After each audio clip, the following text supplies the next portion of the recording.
Good afternoon. This is Sean O'Shea. I'm the Managing Director of the O'Shea Net Lease Advisory here in Los Angeles. We've had the benefit of being interviewed recently for a couple of real estate publications, and the context has been, how do we see things 10 years after the Great Recession? Those of you who are investors or even real estate brokers during that period can easily acknowledge that there was a painful reality that the music stopped.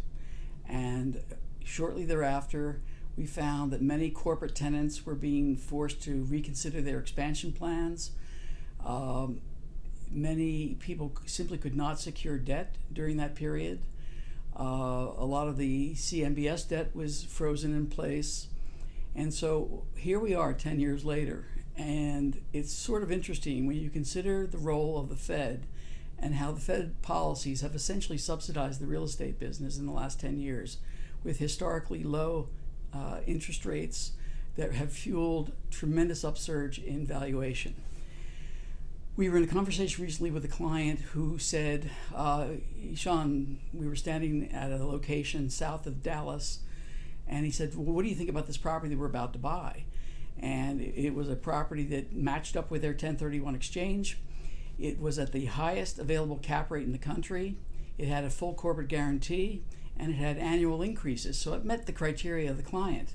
But as we were both standing there, he turned to me and said, okay, tell me the truth, is this really worth what I'm paying? And the property was about a $2.5 or $2.6 million transaction, which again was a direct match for his trade.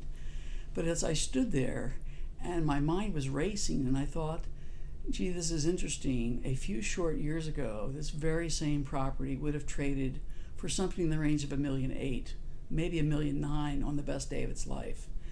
So the impact of low interest rates and therefore corresponding compressed cap rates has been really profound.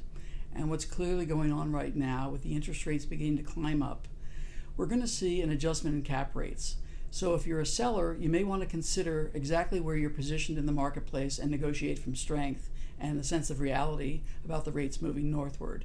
If you're a buyer, you may want to hold your powder dry, but you still want to be monitoring the market very closely so that when there's a really good opportunity presented that matches up with your income stream requirements, that you actually are able to execute.